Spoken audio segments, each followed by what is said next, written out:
Hi there, taking advantage of rainbow time again. Another journal. This is another one from 2:20. This one at 10:56 a.m. The Mayan day is 9 Serpent. How understanding flows, a different perspective. Things are coming clearer. Recent changes are still a bit baffling, and certainly not clear to my outer understanding at this point, but at least they begin to clarify. That is certainly much better than the way it's been the past week, where no understanding was provided. None. A part of what's happening has to do with a product I've begun using called MMS, short for Miracle Mineral Supplement.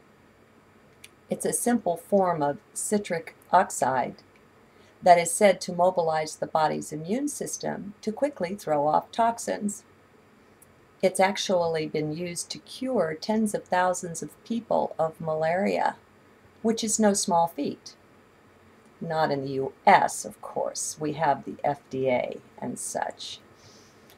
At any rate, things in life are generally not so simple as to have just one vector. Generally, multiple things are operating.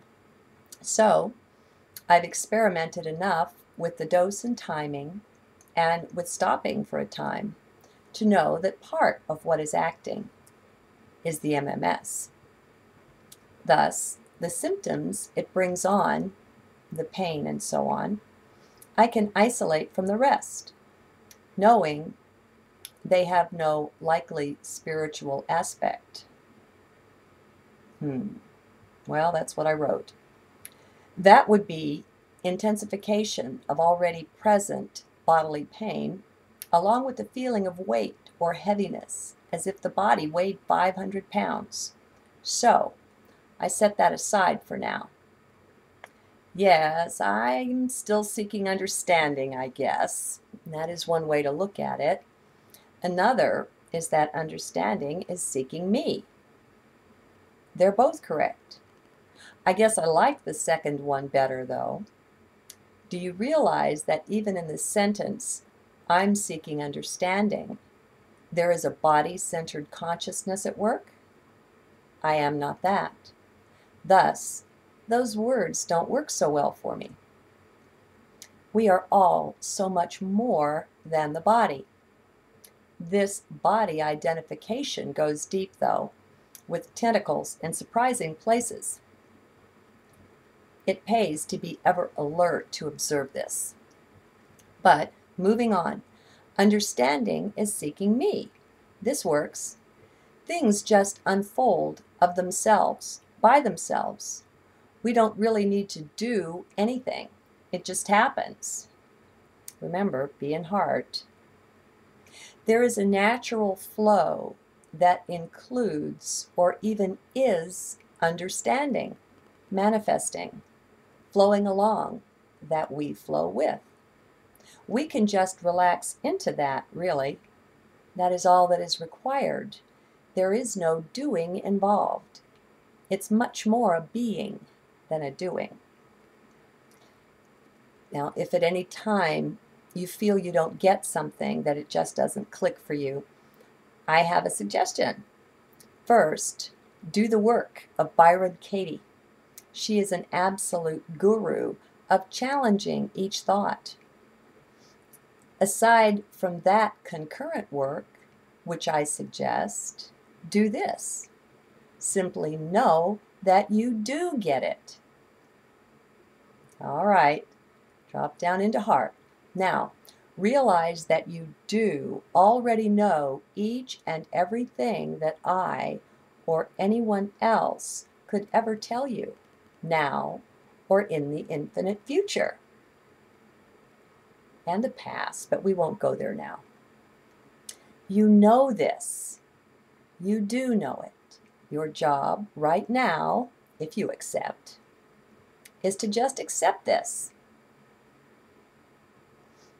I will even throw the mental mind a bone here and explain that, of course, if all is one, If that one is source or the divine, or even if it's not, let's just say it's all one, period, due to quantum entanglement.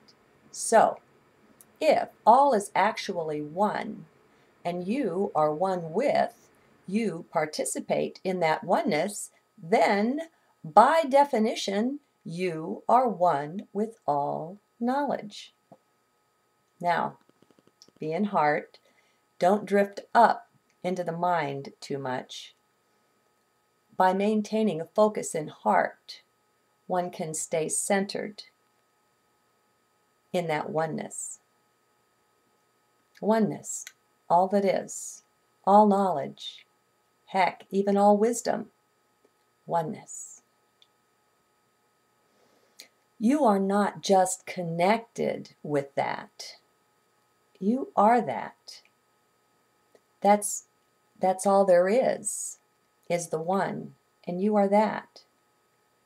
Anything else is just a temporary error, a misperception. Actually, rather than a misperception, what we generally have is a partial, even a minuscule perception of it. We only occupy a tiny portion of that with our outer awareness. That does not mean that the wholeness of it does not exist. It is just an indication that we have not chosen yet to expand up, in, and out into it. Expand my narrow room has been one of my frequent prayers. Do you see? So, remember, I am no different than you. The eventual reality all will discover is the truth that I am you in actual reality. No joke, no esotericism, no mumbo-jumbo, just fact.